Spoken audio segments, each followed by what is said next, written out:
शहीद भगत सिंह तेरी सोच ते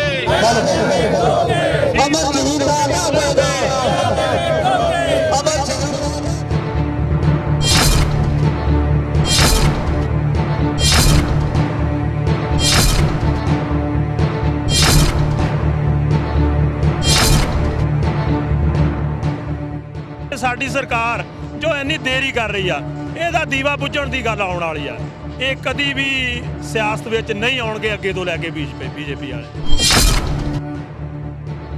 ਨਰਿੰਦਰ ਤੋਮਰ ਹੋਰਾਂ ਦਾ ਕੱਲ ਬਿਆਨ ਆਇਆ ਸੰਸਦ ਦੇ ਵਿੱਚ ਖੜੇ ਹੋ ਕੇ, ਜਦੋਂ ਕਹਿੰਦੇ ਇੰਨੀਆਂ ਮੀਟਿੰਗਾਂ ਕਿਸਾਨਾਂ ਨਾਲ ਹੋ ਗਈਆਂ ਸਾਡੀਆਂ, ਵਿਰੋਧੀ ਧਿਰ ਵਾਲੇ ਕਹੀ ਜਾਂਦੇ ਕਾਲੇ ਕਾਨੂੰਨ ਹੈ ਕਾਲੇ ਕਾਨੂੰਨ, ਕਹਿੰਦੇ ਸਾਨੂੰ ਅੱਜ ਤੱਕ ਇਹ ਨਹੀਂ ਦੱਸ ਸਕੇ ਕਿ ਕਾਨੂੰਨ ਦੇ ਵਿੱਚ ਕਾਲਾ ਕੀ ਹੈ। ਜੇ ਹਿੰਮਤ ਹੈ ਤਾਂ ਇੱਕ ਵੀ ਸਾਡੀ ਜਿਹੜੀ ਉੱਥੇ ਦੀ ਮੀਟਿੰਗ ਹੋਈ ਆ ਉਹਨੂੰ ਲਾਈਵ ਚਲਾ ਦੇਣ ਜੋ ਅੰਦਰ ਚੱਲਦਾ, ਫਿਰ ਪਤਾ ਲੱਗ ਜਾਏਗਾ ਕਿ ਕਾਲਾ ਕੀ ਆ ਤੇ ਚਿੱਟਾ ਕੀ ਆ। 1907 ਵਾਲਾ ਵੀ ਪਹਿਲੇ ਨੀਲ ਅੰਦੋਲਨ ਚੱਲਿਆ, ਸਾਰੇ ਹੀ ਅੰਗਰੇਜ਼ ਗਵਰਨਮੈਂਟ ਨੂੰ ਝੁਕਣਾ ਪਿਆ।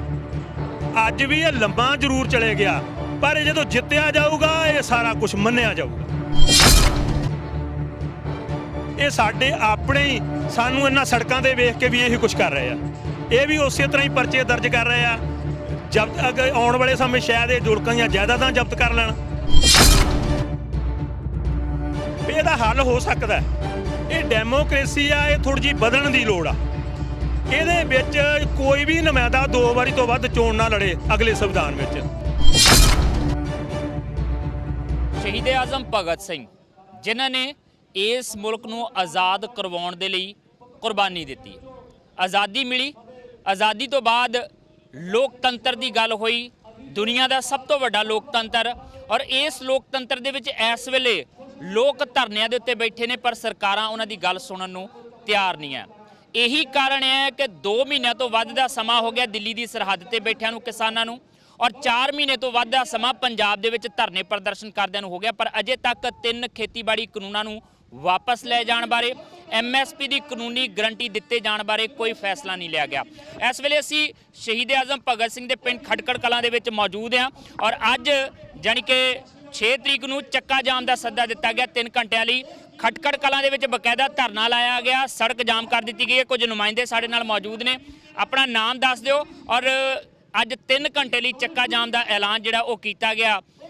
ਪਹਿਲਾਂ ਵੀ 2 ਵਾਰੀ ਇਦਾਂ ਕੀਤਾ ਗਿਆ, ਇੱਕ ਵਾਰੀ ਭਾਰਤ ਬੰਦ ਦਾ ਸੱਦਾ, ਇੱਕ ਵਾਰੀ ਇਸੇ ਤਰੀਕੇ ਨਾਲ 3 ਘੰਟਿਆਂ ਲਈ ਚੱਕਾ ਜਾਮ ਕੀਤਾ ਗਿਆ ਸੀਗਾ, ਪਰ ਉਹਦਾ ਬਹੁਤਾ ਕੋਈ ਅਸਰ ਨਹੀਂ ਹੋਇਆ। ਹੁਣ ਕੀ ਲੱਗਦਾ ਅੱਜ ਦੇ ਚੱਕਾ ਜਾਮ ਦੇ ਲਈ ਸਥਿਤੀਆਂ ਕੁਝ ਵੱਖਰੀਆਂ ਨੇ ਜਾਂ ਅਜੇ ਸੰਘਰਸ਼ ਲੰਬਾ ਹੀ ਲੜਨਾ ਪੈਣਾ? ਨਾਮ ਪਹਿਲਾਂ ਜ਼ਰੂਰ ਦੱਸ ਦਿਓ ਆਪਣਾ। ਮੈਂ ਅਮਰਜੀਤ ਸਿੰਘ, ਦੁਆਬਾ ਕਿਸਾਨ ਯੂਨੀਅਨ ਪੰਜਾਬ ਬਤੌਰ ਸੂਬਾ ਸਕੱਤਰ। ਸੋ ਇਹ ਜਿਹੜਾ ਧਰਨਾ ਸੰਯੁਕਤ ਮੋਰਚੇ ਦੀ ਕਾਲ ਤੇ ਸਾਨੂੰ ਆਵਾਜ਼ ਆਈ ਸੀ ਉੱਥੋਂ ਸੈਂਟਰ ਤੋਂ ਕਿ ਸਾਡੇ ਜਿਹੜੇ ਸੰਯੁਕਤ ਮੋਰਚੇ ਵਾਲੇ ਨੇ ਉਹਨਾਂ ਨੇ ਕਿਹਾ ਸੀ ਕਿ ਤੁਸੀਂ ਜਿਹੜਾ ਧਰਨਾ 3 ਘੰਟੇ ਦੇ ਲਈ ਦੇਣਾ। ਸੋ ਉਹਨਾਂ ਦੇ ਹੁਕਮਾਂ ਨੂੰ ਮੰਨਦੇ ਹੋਏ ਅਸੀਂ ਜਿਹੜੇ ਸਾਡੇ ਹਮ ਖਿਆਲੀ ਨੇ, ਜਿਹੜੇ ਸਾਡੇ ਚਿੰਤਤ ਨੇ ਇਹਨਾਂ ਮਤਲਬ ਧਰਨਿਆਂ ਦੇ ਵਾਸਤੇ, ਸਾਡੀ ਕਿਸਾਨੀ ਦੇ ਵਾਸਤੇ, ਉਹਨਾਂ ਨੂੰ ਨਾਲ ਲੈ ਕੇ ਇਹ ਜਿਹੜਾ ਧਰਨਾ ਅਸੀਂ ਸ਼ਹੀਦ ਆਜ਼ਮ ਸਰਦਾਰ ਭਗਤ ਸਿੰਘ ਜੀ ਦੇ ਸ਼ਹੀਦੀ ਸਮਾਰਕ ਦੇ ਸਾਹਮਣੇ ਉਹ ਸੋਚਿਆ ਕਿ ਇੱਥੇ ਲਾਇਆ ਜਾਵੇ ਤੇ ਸਾਰੇ ਤੋਂ ਵਧੀਆ ਮੈਸੇਜ ਜਾਂਦਾ। ਸੋ ਅਸੀਂ ਰਲ ਕੇ ਆਪਣੇ ਜਿਹੜੇ ਸਾਡੇ ਹਮ ਖਿਆਲੀ ਨੇ ਉਹਨਾਂ ਨੂੰ ਨਾਲ ਲੈ ਕੇ ਜਿਹੜਾ ਧਰਨਾ ਇੱਥੇ ਲਾਇਆ। ਅੱਛਾ, ਇੱਕ ਚੀਜ਼ ਹੋਰ ਵੀ ਹੈ, ਭਗਤ ਸਿੰਘ ਹੋਰਾਂ ਨੇ ਕੁਰਬਾਨੀ ਦਿੱਤੀ ਸੀਗੀ ਅੰਗਰੇਜ਼ਾਂ ਨੂੰ ਇੱਥੋਂ ਬਾਹਰ ਕੱਢਣ ਲਈ। ਉਹ ਗੋਰੇ ਲੋਕ ਤਾਂ ਚਲੇ ਗਏ, ਪਰ ਹੁਣ ਵਾਰ-ਵਾਰ ਗੱਲ ਉੱਠਦੀ ਹੈ ਜਿਹੜੇ ਕਾਲੇ ਅੰਗਰੇਜ਼ ਇੱਥੇ ਆਣ ਕੇ ਸੱਤਾ ਤੇ ਬਹਿ ਗਏ ਆ, ਉਹਨਾਂ ਤੋਂ ਕਿੱਦਾਂ ਛੁਟਕਾਰਾ ਪਾਉਣਾ ਆ? ਦੇਖੋ, ਪਹਿਲਾਂ ਵੀ ਅੰਗਰੇਜ਼ਾਂ ਦੀ ਕੰਪਨੀ ਸੀ ਤੇ ਹੁਣ ਕਾਲਿਆਂ ਦੀ ਕੰਪਨੀ ਆ ਗਈ ਆ। ਸੋ ਮੋਦੀ ਸਰਕਾਰ ਜਿਹੜੀ ਆ ਉਹ ਕੰਪਨੀ ਨੂੰ ਵੇਚਣਾ ਚਾਹੁੰਦੀ ਆ, ਕੰਪਨੀ ਤੋਂ ਬਾਅਦ ਸਾਨੂੰ ਗੁਲਾਮ ਕਰਨਾ ਚਾਹੁੰਦੀ ਆ। ਹੁਣ ਦੇਖਣਾ ਇਹ ਸਾਡੇ ਯੂਥ ਨੇ ਹੈ ਕਿ ਗੁਲਾਮ ਹੋ ਕੇ ਦੁਬਾਰਾ ਆਜ਼ਾਦੀਆਂ ਲੈਣੀਆਂ ਜਾਂ ਅਸੀਂ ਪਹਿਲੇ ਹੀ ਗੁਲਾਮ ਨਹੀਂ ਹੋਣਾ। ਸੋ ਅੱਜ ਉਸੇ ਤੇ ਵਿਚਾਰ ਚਰਚਾ ਜਿਹੜੀ ਸਾਡੀ ਚੱਲਣੀ ਹੈ ਕਿ ਅੱਗੇ ਸਾਨੂੰ 100 ਸਾਲ ਲੱਗ ਗਿਆ ਗੁਲਾਮੀ ਤੋੜਨ ਦੇ ਵਾਸਤੇ, ਠੀਕ ਹੈ ਨਾ। ਸੋ ਅੱਜ ਅਸੀਂ ਰਲ ਕੇ ਹੰਬਲਾ ਮਾਰਾਂਗੇ ਕਿ ਅਸੀਂ ਉਹ ਗੁਲਾਮੀ ਦੀਆਂ ਜੰਜੀਰਾਂ ਆਪਣੇ ਤੇ ਪੈਣ ਨਾ ਦਈਏ, ਪਹਿਲੇ ਹੀ ਉਹਨਾਂ ਨੂੰ ਦੂਰ ਭਜਾ ਦਈਏ। ਤੇ ਪੰਜਾਬ ਇਕਲੌਤਾ ਸੂਬਾ ਹੈ ਜਿੱਥੇ ਸਭ ਤੋਂ ਘੱਟ ਅੰਗਰੇਜ਼ਾਂ ਨੇ ਰਾਜ ਕੀਤਾ ਤੇ ਬਹੁਤ ਛੇਤੀ ਉਸ ਤੋਂ ਬਾਅਦ ਚਲਾਣਾ ਕਰ ਗਏ ਸੀ ਇੱਥੋਂ। ਪਰ ਇੱਕ ਨੁਕਤਾ ਤਾਂ ਇਹ ਵੀ ਹੈ ਨਾ, ਨਰਿੰਦਰ ਤੋਮਰ ਹੋਰਾਂ ਦਾ ਕੱਲ ਬਿਆਨ ਆਇਆ ਸੰਸਦ ਦੇ ਵਿੱਚ ਖੜੇ ਹੋ ਕੇ, ਜਦੋਂ ਕਹਿੰਦੇ ਇੰਨੀਆਂ ਮੀਟਿੰਗਾਂ ਕਿਸਾਨਾਂ ਨਾਲ ਹੋ ਗਈਆਂ ਸਾਡੀਆਂ, ਵਿਰੋਧੀ ਧਿਰ ਵਾਲੇ ਕਹੀ ਜਾਂਦੇ ਕਾਲੇ ਕਾਨੂੰਨ ਹੈ ਕਾਲੇ ਕਾਨੂੰਨ, ਕਹਿੰਦੇ ਸਾਨੂੰ ਅੱਜ ਤੱਕ ਇਹ ਨਹੀਂ ਦੱਸ ਸਕੇ ਕਿ ਕਾਨੂੰਨ ਦੇ ਵਿੱਚ ਕਾਲਾ ਕੀ ਹੈ। ਤੁਹਾਨੂੰ ਨਹੀਂ ਪਤਾ ਲੱਗਾ ਜੇ ਤੱਕ ਕਾਲਾ ਕੀ ਹੈ, ਜਾਂ ਚਿੱਟਾ ਹੀ ਇੰਨਾ ਉਹ ਕਰ ਦਿੱਤਾ ਉਹਨਾਂ ਨੇ ਕਾਨੂੰਨ ਦੇ ਵਿੱਚ ਕਿ ਕਾਲਾ ਕੁਝ ਰਹਿ ਨਹੀਂ ਦਿੱਤਾ? ਮੈਂ ਨਰਿੰਦਰ ਤੋਮਰ ਨੂੰ ਇੱਕ ਮੈਸੇਜ ਦੇਣਾ ਚਾਹੁੰਦਾ ਤੁਹਾਡੇ ਚੈਨਲ ਦੇ ਜ਼ਰੀਏ ਕਿ ਜੇ ਉਹ ਇੰਨਾ ਹੀ ਸੱਚਾ ਹੈ, ਜਿਹੜੀਆਂ ਸਾਡੀਆਂ ਮੀਟਿੰਗਾਂ ਹੋਈਆਂ ਉਹਨਾਂ ਦੀ ਕੋਈ ਇੱਕ ਵੀ ਲਾਈਵ ਚਲਾ ਦੇਵੇ ਉਹਨੂੰ ਤੇ ਤਰੇੜੀਆਂ ਆਉਣ ਲੱਗ ਜਾਂਦੀਆਂ ਜਦੋਂ ਸਾਡੇ ਲੀਡਰ ਬੋਲਦੇ ਆ। ਇੱਕ ਘੰਟਾ ਪਿੱਛੇ ਜਾ ਕੇ ਮੱਥੇ ਦੇ ਹੱਥ ਮਾਰ ਕੇ ਸੋਚਦਾ, ਉਹ ਜੇ ਵੱਜਦਾ ਤੇ ਇਕੱਲੇ ਪਿਊਸ਼ ਗੋਇਲ ਕਰਕੇ ਵੱਜਦਾ, ਉਹਨੂੰ ਤਾਂ ਆਵਾਜ਼ੇ ਗੱਲੇ ਕੋਈ ਨਹੀਂ ਆਉਂਦੀ। ਇਹ ਤਾਂ ਐਵੇਂ ਝੂਠ ਬੋਲਦਾ, ਗੁੰਮਰਾਹ ਕਰਦਾ ਲੋਕਾਂ ਨੂੰ, ਉਹਨੂੰ ਕੋਈ ਗੱਲ ਨਹੀਂ ਆਉਂਦੀ। ਸਪਸ਼ਟ ਹੈ ਇਹ, ਕਿਉਂਕਿ ਸਾਡੇ ਨੁਮਾਇੰਦੇ ਅੰਦਰ ਜਾਂਦੇ ਨੇ ਤੇ ਉਹ ਦੱਸਦੇ ਨੇ ਆ ਕੇ ਕਿ ਉਹਨਾਂ ਨੂੰ ਕੋਈ ਗੱਲ ਨਹੀਂ ਆਉਂਦੀ। ਉੱਠ ਕੇ ਪਿੱਛੇ ਚਲੇ ਜਾਂਦਾ, ਇੱਕ ਘੰਟਾ ਮੱਥੇ ਦੇ ਹੱਥ ਮਾਰੀ ਜਾਂਦਾ ਵੀ ਮੈਨੂੰ ਬੋਲਣਾ ਨਹੀਂ ਆਉਂਦਾ, ਮੈਂ ਜਵਾਬ ਕੀ ਦੇਣਾ। ਸੋ ਸਾਹਮਣੇ ਖੜ ਕੇ ਗੱਲ ਤਾਂ ਕਰੇ, ਜੇ ਹਿੰਮਤ ਹੈ ਤਾਂ ਇੱਕ ਵੀ ਸਾਡੀ ਜਿਹੜੀ ਉੱਥੇ ਦੀ ਮੀਟਿੰਗ ਹੋਈ ਆ ਉਹਨੂੰ ਲਾਈਵ ਚਲਾ ਦੇਣ ਜੋ ਅੰਦਰ ਚੱਲਦਾ, ਫਿਰ ਪਤਾ ਲੱਗ ਜਾਏਗਾ ਕਿ ਕਾਲਾ ਕੀ ਆ ਤੇ ਚਿੱਟਾ ਕੀ ਆ। ਕਾਲਾ ਕੀ ਹੈ ਤੇ ਚਿੱਟਾ ਕੀ ਹੈ, ਸਪਸ਼ਟ ਹੋ ਜਾਏਗੀ ਤਸਵੀਰ। ਨਾਮ ਦੱਸ ਦਿਓ, ਕਿਹੜੀ ਜਥੇਬੰਦੀ ਨਾਲ ਸੰਬੰਧਿਤ ਹੈ ਇਹ ਵੀ ਦੱਸ ਦਿਓ। ਮੈਂ ਮਲਕੀਤ ਸਿੰਘ ਰਾਹੋਂ ਤੋਂ ਜੀ, ਦੁਆਬਾ ਕਿਸਾਨ ਯੂਨੀਅਨ ਨਾਲ ਸੰਬੰਧਿਤ। ਅੱਜ ਕੋਈ ਵੀ ਜਥੇਬੰਦੀਆਂ ਦੀ ਗੱਲ ਨਹੀਂ ਰਹੀ, ਇਹ ਲੋਕ ਹਿੱਤ ਵਿੱਚ ਲੋਕ ਜਨ ਅੰਦੋਲਨ ਬਣ ਚੁੱਕਾ। ਇਸ ਕਰਕੇ ਕੋਈ ਪੰਜਾਬ ਜਾਂ ਹਰਿਆਣੇ ਦਾ, ਸਾਰੇ ਹੀ ਭਾਰਤ, ਸਾਰੇ ਵਿਦੇਸ਼ਾਂ ਦਾ, ਅਮਰੀਕਾ, ਜੋ ਵੀ ਬਾਹਰਲੇ ਦੇਸ਼ ਆ, ਸਾਰੇ ਹੀ ਇਹਨੂੰ ਸੋਚ ਰਹੇ ਆ। ਔਰ ਇਹ ਸਾਡੀ ਸਰਕਾਰ ਜੋ ਇੰਨੀ ਦੇਰੀ ਕਰ ਰਹੀ ਆ, ਇਹਦਾ ਦੀਵਾ ਬੁੱਝਣ ਦੀ ਗੱਲ ਆਉਣ ਵਾਲੀ ਆ। ਇਹ ਕਦੀ ਵੀ ਸਿਆਸਤ ਵਿੱਚ ਨਹੀਂ ਆਉਣਗੇ ਅੱਗੇ ਤੋਂ ਲੈ ਕੇ ਬੀਜੇਪੀ ਵਾਲੇ। ਹੋਰ ਕੋਈ ਅੱਛਾ, ਇਹ ਇੱਕ ਚੀਜ਼ ਹੋ ਰਿਹਾ ਕਿ ਸੰਕੇਤ ਦਿੱਤਾ ਤੁਸੀਂ ਖਟਕੜ ਕਲਾਂ ਦੇ ਵਿੱਚ ਮੁੱਖ ਮਾਰਗ ਨੂੰ ਰੋਕ ਕੇ ਸੰਕੇਤ ਦਿੱਤਾ ਕਿ ਆਜ਼ਾਦੀ ਦੇ ਘੁਲਾਟੀਏ ਨੇ ਇਹਨਾਂ ਦੇ ਨਾਲ ਹੀ ਆਜ਼ਾਦੀਆਂ ਲਈਆਂ ਸੀ ਉਹਨਾਂ ਨੇ, ਕਿ ਸਾਨੂੰ ਧਰਨਿਆਂ ਤੇ ਬੈਠਣਾ ਪਵੇਗਾ, ਮਰਨਾ ਪਵੇਗਾ ਠੰਡ ਦੇ ਵਿੱਚ ਜਾ ਕੇ ਸੁਨੇਹਾ ਦੇਣ ਦੀ ਕੋਸ਼ਿਸ਼ ਕੀਤੀ ਜਾ ਰਹੀ ਹੈ। ਇਹ ਸੁਨੇਹਾ ਲੋਕ ਤਾਂ ਦੇ ਰਹੇ ਆ, ਸਰਕਾਰਾਂ ਤੱਕ ਸੁਨੇਹਾ ਕਾਹਤੋਂ ਨਹੀਂ ਪਹੁੰਚਦਾ ਪਿਆ? ਇਹਨਾਂ ਸ਼ਹੀਦਾਂ ਦੇ ਨਾਮ ਦੇ ਉੱਤੇ ਤਾਂ ਸੱਤਾ ਹਾਸਲ ਕਰ ਰਹੇ ਆ, ਉਹ ਕੁਰਸੀਆਂ ਤੇ ਬੈਠੇ ਹੋਏ ਨੇ। ਇਹ ਹਿੰਦੁਸਤਾਨ 'ਚ ਜਿੰਨੇ ਅੰਦੋਲਨ, ਕਿਸਾਨ ਅੰਦੋਲਨ ਚੱਲੇ ਆ, ਉਹ ਸਾਰੇ ਹੀ ਜਿੱਤੇ ਗਏ ਆ। 1907 ਵਾਲਾ ਵੀ ਪਹਿਲੇ ਨੀਲ ਅੰਦੋਲਨ ਚੱਲਿਆ, ਸਾਰੇ ਹੀ ਅੰਗਰੇਜ਼ ਗੌਰਮੈਂਟ ਨੂੰ ਝੁਕਣਾ ਪਿਆ। ਅੱਜ ਵੀ ਇਹ ਲੰਬਾ ਜ਼ਰੂਰ ਚਲੇ ਗਿਆ, ਪਰ ਇਹ ਜਦੋਂ ਜਿੱਤਿਆ ਜਾਊਗਾ ਇਹ ਸਾਰਾ ਕੁਝ ਮੰਨਿਆ ਜਾਊਗਾ। ਇਹਦੇ ਵਿੱਚ ਕੋਈ ਵੀ ਕਮੀ ਨਹੀਂ ਰਹੂਗੀ, ਓਨਾ ਹੀ ਵਧੀਆ ਹੋਊਗਾ ਦੇਸ਼ ਲਈ, ਸਾਰੇ ਦੇਸ਼ ਲਈ, ਨਾ ਕਿ ਪੰਜਾਬ ਲਈ। ਸਾਰੇ ਦੇਸ਼ ਲਈ MSP ਲਾਗੂ ਹੋਊਗੀ ਔਰ ਸਾਰੇ ਦੇਸ਼ APMC ਜਿਹੜੀ ਆ ਉਹ ਵੀ ਲਾਗੂ ਰਹੂਗੀ। ਔਰ ਸਾਰੇ ਦੇਸ਼ ਵਿੱਚ ਸਾਰਾ ਦੇਸ਼ ਜਾਗ ਚੁੱਕਾ। ਅੱਗੇ ਪੱਛਮੀ ਬੰਗਾਲ ਨਹੀਂ ਸੀ ਨਾਲ, ਉਹ ਪੱਛਮੀ ਬੰਗਾਲ ਨੇ ਵੀ ਇਹ ਮਤੇ ਪਾਤੇ ਆ ਵੀ ਇਹ MSP ਸਾਨੂੰ ਵੀ ਚਾਹੀਦੀ ਆ, ਕਿਉਂਕਿ ਲੋਕਾਂ ਨੂੰ ਪਤਾ ਹੀ ਨਹੀਂ ਸੀ MSP ਬਾਰੇ।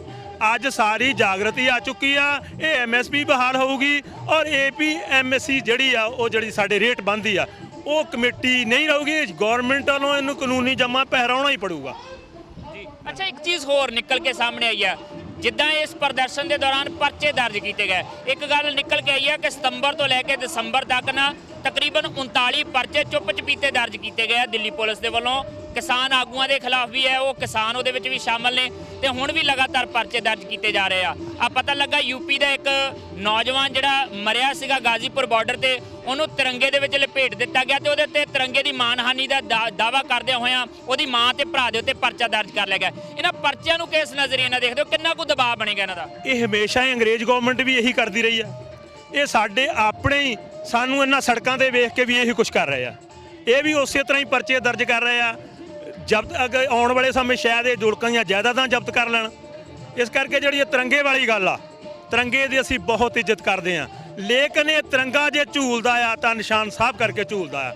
ਸਾਡੇ ਹਿੰਦੂ ਧਰਮ ਲਈ ਸ੍ਰੀ ਗੁਰੂ ਤੇਗ ਬਹਾਦਰ ਨੇ ਸ਼ਹੀਦੀ ਦਿੱਤੀ, ਇਹ ਸ੍ਰੀ ਗੁਰੂ ਗੋਬਿੰਦ ਸਿੰਘ ਦੇ ਨਿਸ਼ਾਨ ਆ, ਇਹ ਜਿੱਤ ਦਾ ਪ੍ਰਤੀਕ ਆ। ਸਾਡੀ ਸਿੱਖ ਪਲਟਨ ਜਿਹੜੀ ਆ ਉਹਦੇ ਮੋਹਰੇ ਤਿਰੰਗੇ ਦੇ ਨਾਲ ਨਿਸ਼ਾਨ ਸਾਹਿਬ ਵੀ ਲੱਗਾ ਹੁੰਦਾ। ਉੱਚੀਆਂ ਘਾਟੀਆਂ ਤੇ ਗਲਾਨ ਪਾਟੀ ਤੇ ਜਾਂ ਹੋਰ ਜਿਹੜੀਆਂ ਜਿੱਤਾਂ ਪ੍ਰਾਪਤ ਕੀਤੀਆਂ ਉੱਚੀਆਂ ਚੋਟੀਆਂ ਤੇ ਸਾਰੇ ਤੇ ਨਿਸ਼ਾਨ ਸਾਹਿਬ ਝੂਲਣ ਡਿਆ। ਇਹ ਨਿਸ਼ਾਨ ਸਾਹਿਬ ਦੀ ਕਿਰਪਾ ਹੈ ਕਿ ਤਿਰੰਗੇ ਦੀ ਸ਼ਾਨ ਅੱਜ ਐਡੀ ਵੱਡੀ ਹੋ ਚੁੱਕੀ ਹੈ ਕਿ ਨਹੀਂ ਤਾਂ ਇਹ ਬਿਲਕੁਲ ਖਤਮ ਹੋ ਜਾਣਾ ਸੀ। ਤੁਹਾਨੂੰ ਪਤਾ 700 ਸਾਲ 800 ਸਾਲ ਤਾਂ ਤਕਰੀਬਨ ਗੁਲਾਮੀ 'ਚ ਕੱਟ ਦਿੱਤਾ ਹਿੰਦੁਸਤਾਨ ਨੇ। ਉਹ ਗੁਲਾਮੀ ਕੱਟਣ ਲਈ ਸ੍ਰੀ ਗੁਰੂ ਗੋਬਿੰਦ ਸਿੰਘ ਨੇ ਅੰਮ੍ਰਿਤ ਦੀ ਸੰਚਾਰ ਸਿੱਖ ਕੌਮ ਸਿੰਘ ਸਾਜੇ ਗਏ ਔਰ ਬਾਅਦ ਵਿੱਚ ਆ ਸਾਰੇ ਹੀ ਸਿੰਘਾਂ ਨੇ, ਸ੍ਰੀ ਭਗਤ ਸਿੰਘ ਹੁਣੀ, ਰਾਜਗੁਰੂ ਸੁਖਦੇਵ, ਸਾਰੇ ਲੋਕਾਂ ਨੇ ਇਹਨਾਂ ਵਿੱਚ ਰਲ ਕੇ ਇਹ ਆਜ਼ਾਦੀ ਪ੍ਰਾਪਤ ਕੀਤੀ ਸੀ। ਪਰ ਇਹਨਾਂ ਉਸ ਆਜ਼ਾਦੀ ਦਾ ਬੇੜਾ ਗਰਕ ਕਰਤਾ। ਮੈਂ ਹੋਰ ਵੀ ਇੱਕ ਗੱਲ ਤੁਹਾਡੇ ਨਾਲ ਸਾਂਝੀ ਕਰਨਾ ਤੁਹਾਡੇ ਚੈਨਲ ਰਾਹੀਂ ਵੀ ਇਹਦਾ ਹੱਲ ਹੋ ਸਕਦਾ। ਇਹ ਡੈਮੋਕ੍ਰੇਸੀ ਆ, ਇਹ ਥੋੜ੍ਹੀ ਜਿਹੀ ਬਦਲਣ ਦੀ ਲੋੜ ਆ। ਇਹਦੇ ਵਿੱਚ ਕੋਈ ਵੀ ਨੁਮਾਇੰਦਾ 2 ਵਾਰੀ ਤੋਂ ਵੱਧ ਚੋਣ ਨਾ ਲੜੇ। ਅਗਲੇ ਸੰਵਿਧਾਨ ਵਿੱਚ ਉਹ ਸੰਵਿਧਾਨ ਇਹੋ ਜਿਹਾ ਘੜਿਆ ਜਾਵੇ ਵੀ ਕੋਈ ਵੀ ਦਾਗੀ ਬੰਦਾ MLA ਦੀ ਚੋਣ ਨਾ ਲੜ ਸਕੇ ਔਰ MLA ਦੀ ਜਾਂ MP ਦੀ ਚੋਣ ਲੜਨੀ ਸਿਰਫ 2 ਵਾਰੀ ਤੋਂ ਵੱਧ ਨਾ ਹੋਵੇ। ਰਾਸ਼ਟਰਪਤੀ ਚੋਣ ਵੀ ਜਿਹੜੀ ਆ 2 ਵਾਰੀ ਤੋਂ ਵੱਧ ਨਹੀਂ ਹੋਣੀ ਚਾਹੀਦੀ। ਇੱਥੇ ਜਿਹੜਾ MLA ਬਣ ਜਾਊਗਾ ਤਾਂ ਸਾਰਾ ਟੱਬਰ ਮੇਰਾ ਹੀ MLA ਬਣੂਗਾ। ਇਹੀ ਇੱਕ ਵੱਡੀ ਤਰਾਸਦੀ ਵਾਲੀ ਗੱਲ ਆ। ਇਹ ਜੇ ਹਟ ਜਾਵੇ, ਇਹ ਨੰਬਰ 2, ਜੇ ਹਰ ਵੋਟਰ ਨੂੰ ਗੌਰਮੈਂਟ ਇਸ ਸੰਵਿਧਾਨ ਅਨੁਸਾਰ ਵੋਟ ਜਿਹੜੀ ਆ ਜ਼ਰੂਰ ਪੋਲ ਕਰਨ ਦਾ ਅਧਿਕਾਰ ਹੋਵੇ। ਜੇ ਉਹ ਨਹੀਂ ਪੋਲ ਕਰਦਾ ਤੇ ਕਿਉਂ ਨਾ ਉਹਦੇ ਪਹਿਲੇ ਮੁੱਢਲੇ ਅਧਿਕਾਰ ਹੀ ਖਤਮ ਕਰ ਦਿੱਤੇ ਜਾਣ। ਤਾਂ ਇਹ ਸਾਰੀਆਂ ਵੋਟਾਂ ਮਾ ਜਿਹੜੀਆਂ ਸ਼ਰਾਬ ਦਾ ਚੱਲਦੇ ਅੱਜ ਚੱਕਰ ਤੁਸੀਂ ਕੌਂਸਲਾਂ ਜਾ ਕੇ ਦੇਖ ਲਓ 20-20 ਲੱਖ ਰੁਪਏ ਦੇ ਖਰਚੇ ਹੋ ਜਾਣੇ ਆ ਔਰ ਇਹ ਨਹੀਂ ਪਤਾ ਜਿਹੜੇ ਪੀਂਦੇ ਉਹਨਾਂ ਵੋਟ ਕਿੱਥੇ ਪਾਉਣੀ ਆ। ਇਹਨਾਂ ਤੁਸੀਂ ਬਹੁਤ ਵੱਡੀ ਗੱਲ ਕਰ ਦਿੱਤੀ। ਤੁਸੀਂ ਕਹਿੰਦੇ ਆ ਕਿ ਅਪਰਾਧਿਕ ਪਿੱਠ ਭੂਮੀ ਵਾਲਿਆਂ ਨੂੰ ਚੋਣ ਨਹੀਂ ਲੜਨ ਦੇਣੀ ਚਾਹੀਦੀ ਹੈ। ਇੱਥੇ ਹਾਲ ਇਹ ਹੈ ਕਿ ਇਸ ਪ੍ਰਦਰਸ਼ਨ ਦੇ ਦੌਰਾਨ ਬਿਹਾਰ ਦੇ ਵਿੱਚ ਉੱਥੋਂ ਦੀ ਸਰਕਾਰ ਨੇ ਐਲਾਨ ਕਰ ਦਿੱਤਾ ਜਿਹੜਾ ਇਹਨਾਂ ਪ੍ਰਦਰਸ਼ਨਾਂ 'ਚ ਸ਼ਾਮਲ ਹੋਏਗਾ ਜਿਹਦੇ ਤੇ ਪਰਚਾ ਦਰਜ ਹੋਇਆ ਉਹਨੂੰ ਅਸੀਂ ਸਰਕਾਰੀ ਨੌਕਰੀ ਨਹੀਂ ਦੇਣੀ, ਕੋਈ ਸਰਕਾਰੀ ਸੁਵਿਧਾ ਨਹੀਂ ਦੇਣੀ। ਉੱਥੇ ਸਰਕਾਰੀ ਸੁਵਿਧਾਵਾਂ ਤੇ ਨੌਕਰੀਆਂ ਬੰਦ ਕੀਤੀਆਂ ਜਾਣੀਆਂ। ਇਹਨਾਂ ਲੀਡਰਾਂ ਦੇ ਉੱਤੇ ਤਾਂ ਕਿਤੇ ਰੋਕ ਲੱਗਦੀ ਨਜ਼ਰ ਨਹੀਂ ਆ ਰਹੀ। ਬਿਲਕੁਲ ਤੁਹਾਡੀ ਗੱਲ ਠੀਕ ਆ। ਇਹ ਲੀਡਰ ਤਾਂ ਆਪਣੇ ਵਰਗੇ ਹੀ ਚਾਹੁੰਦੇ ਸਾਰਿਆਂ ਨੂੰ, ਚੰਗੇ ਬੰਦੇ ਨੂੰ ਨਹੀਂ ਚਾਹੁੰਦੇ। ਤੁਹਾਡੇ ਵਰਗੇ ਵੀਰ ਪੱਤਰਕਾਰ ਮਨਜੀਤ ਪੂਨੀਆ ਤੇ ਉਹਦਾ ਕੀ ਕਸੂਰ ਸੀ ਦੱਸੋ? ਸਿਰਫ ਆ ਤੁਹਾਡਿਆਂ ਕਵਰਿੰਗ ਹੀ ਕਰ ਰਿਹਾ ਸੀ ਨਾ। ਜੇ ਉਹਦੇ ਤੇ ਪਰਚਾ ਦਰਜ ਹੋ ਜਾਂਦਾ ਹੈ ਹੀ ਕੁਛ ਨਹੀਂ ਗਏ। ਇੱਕ ਤੁਹਾਡਾ ਜਿਹੜਾ ਦੇਸ਼ ਦੀ ਸਹੀ ਤਸਵੀਰ ਦਿਖਾ ਰਹੇ ਆ ਅੱਜ ਤੁਸੀਂ, ਤੁਹਾਨੂੰ ਨਹੀਂ ਬਖਸ਼ਣ ਡਈ ਇਹ ਸਰਕਾਰ। ਇਹ ਸਾਡੇ ਵਰਗਿਆਂ ਨੂੰ ਕਿੱਥੇ, ਇਹ ਵਾਕਿਆ ਯੁਗਸ਼ ਕਹਿੰਦੇ ਆ ਨਹੀਂ ਹੋਣਾ। ਇਹ ਸਾਡੇ ਨੌਜਵਾਨਾਂ ਨੇ ਸਭ ਕੁਝ ਠੀਕ ਕਰ ਲੈਣਾ ਤੁਹਾਡੀ ਕਿਰਪਾ ਨਾਲ, ਕਿਉਂਕਿ ਤੁਹਾਡੀ ਇਸ ਜੋ ਅੰਦੋਲਨ ਆ ਉਹ ਤੁਹਾਡੀ ਬਹੁਤ ਹੀ ਸੰਜੀਦਗੀ ਨਾਲ ਜੋ ਤੁਸੀਂ ਇਹਨੂੰ ਲੈ ਰਹੇ ਹੋ ਇਹਦਾ ਬਹੁਤ ਵੱਡਾ ਹੱਥ ਹੋਊਗਾ। ਆਉਣ ਵਾਲੇ ਸਮੇਂ ਤੁਹਾਨੂੰ ਵੀ ਅੰਦੋਲਨ ਦੇ ਨਾਲ ਹੀ ਯਾਦ ਕੀਤਾ ਜਾਊਗਾ। ਬਹੁਤ ਬਹੁਤ ਸ਼ੁਕਰੀਆ। ਸੋ ਕੁੱਲ ਮਿਲਾ ਕੇ ਦੇਖਿਆ ਜਾਵੇ ਤੇ ਅੱਜ ਪੰਜਾਬ ਦੇ ਵਿੱਚ ਤਾਂ ਪ੍ਰਿਆਪਤ ਅਸਰ ਨਜ਼ਰ ਆ ਰਿਹਾ ਇਸ ਬੰਦ ਦਾ। ਸੜਕਾਂ ਸੁੰਨ ਨੇ। ਜੇ ਕੈਮਰਾ ਇੱਧਰ ਨੂੰ ਘੁਮਾ ਕੇ ਦੇਖੋ ਤੇ ਕੋਈ ਵੀ ਜਿਹੜਾ ਉਹ ਸੜਕ ਦੇ ਉੱਤੇ ਆਵਾਜਾਈ ਤੁਹਾਨੂੰ ਨਜ਼ਰ ਨਹੀਂ ਆਏਗੀ। ਦੂਰ ਤੱਕ ਜਿਹੜੇ ਆ ਜਾਂ ਤਾਂ ਕਿਸਾਨੀ ਨਾਲ ਸੰਬੰਧਿਤ ਝੰਡੇ ਨਜ਼ਰ ਆਉਣਗੇ ਜਾਂ ਕੇਸਰੀ ਝੰਡੇ ਨਜ਼ਰ ਆਉਣਗੇ। ਪੁਲਿਸ ਤੈਨਾਤ ਕੀਤੀ ਗਈ ਹੈ। ਇੱਧਰ ਧਰਨਾ ਚੱਲਦਾ ਪਿਆ, ਲੋਕ ਆਣ ਕੇ ਬੈਠੇ ਨੇ ਔਰ ਇਨਕਲਾਬੀ ਗੀਤਾਂ ਦਾ ਜਿਹੜਾ ਇੱਕ ਸਿਲਸਿਲਾ ਚੱਲਦਾ ਪਿਆ। ਟਰਾਲੀਆਂ ਦੇ ਉੱਤੇ ਬਿਲਕੁਲ ਇਨ ਬਿਨ 26 ਜਨਵਰੀ ਵਾਲਾ ਮਾਹੌਲ ਦੇਖੋ। ਇੱਕ ਪਾਸੇ ਤਿਰੰਗਾ ਲਹਿਰਾ ਰਿਹਾ, ਦੂਜੇ ਪਾਸੇ ਦੁਆਬਾ ਕਿਸਾਨ ਯੂਨੀਅਨ ਪੰਜਾਬ ਉਹਦਾ ਝੰਡਾ ਜਿਹੜਾ ਉਹ ਲਹਿਰਾ ਰਿਹਾ। ਮਤਲਬ ਕਿ ਜਿਹੜੇ ਲੋਕ ਕਹਿੰਦੇ ਆ ਕਿ ਕਿਸਾਨਾਂ ਨੇ ਤਿਰੰਗੇ ਦੀ ਇੱਜ਼ਤ ਨਹੀਂ ਕੀਤੀ, ਉਹ ਇੱਕ ਵਾਰੀ ਇਹ ਤਸਵੀਰ ਦੇਖ ਲੈਣ ਕਿ ਇਹ ਲਗਾਤਾਰਤਾ ਬਣੀ ਹੋਈ ਹੈ। ਤਿਰੰਗਾ ਵੀ ਲਗਾਤਾਰ ਝੂਲਦਾ ਪਿਆ ਤੇ ਕਿਸਾਨੀ ਝੰਡਾ ਵੀ ਲਗਾਤਾਰ ਝੂਲਦਾ ਪਿਆ। ਸੋ ਕੁੱਲ ਮਿਲਾ ਕੇ ਕਹਿ ਸਕਦੇ ਕਿ ਖਟਕੜ ਕਲਾਂ ਸ਼ਹੀਦ-ਏ-ਆਜ਼ਮ ਭਗਤ ਸਿੰਘ ਦੀ ਉਹ ਧਰਤੀ ਜਿੱਥੋਂ ਇਨਕਲਾਬ ਦੀ ਚਿਣਗ ਜਿਹੜੀ ਹੈ ਸਿੱਧੇ ਤੌਰ ਤੇ ਕਹਿ ਸਕਦੇ ਕਿ ਹਰ ਵੇਲੇ ਫੁੱਟਦੀ ਨਜ਼ਰ ਆਉਂਦੀ ਹੈ। ਹੁਣ ਇਹ ਸੁਨੇਹਾ ਕਿੱਥੋਂ ਤੱਕ ਜਾਏਗਾ, ਕਿੰਨਾ ਕੁ ਸਰਕਾਰ ਤੇ ਦਬਾਅ ਬਣੇਗਾ, ਇਹ ਦੇਖਣਾ ਹੋਏਗਾ। ਕੈਮਰਾਮੈਨ ਪ੍ਰਵੀਨ ਬੌਬੀ ਦੇ ਨਾਲ ਜਸਵੀਰ, ਟੀਵੀ ਪੰਜਾਬ, ਖਟਕੜ ਕਲਾਂ। ਸਤਿ ਸ਼੍ਰੀ ਅਕਾਲ ਜੀ, ਮੈਂ ਨਿਰਮਲ ਮਾਨ ਪੂਰਾ ਟੈਕਸ ਸੈਟਲਮੈਂਟ ਤੋਂ। ਇਹ ਤੁਸੀਂ ਵੀਡੀਓ ਦੇਖ ਰਹੇ ਸੀ ਟੀਵੀ ਪੰਜਾਬ ਦੇ ਉੱਤੇ। ਇਹੋ ਜਿਹੇ ਹੋਰ ਜਾਣਕਾਰੀ ਭਰਪੂਰ ਵੀਡੀਓ ਦੇਖਣ ਵਾਸਤੇ ਟੀਵੀ ਪੰਜਾਬ ਦੇ ਚੈਨਲ ਨੂੰ ਸਬਸਕ੍ਰਾਈਬ ਕਰੋ ਤੇ ਨਾਲ ਹੇਠ ਦਿੱਤੇ ਹੋਏ ਬੈਲ ਆਈਕਨ ਦੇ ਬਟਨ ਦਬਾਓ। ਸਤਿ ਸ਼੍ਰੀ ਅਕਾਲ।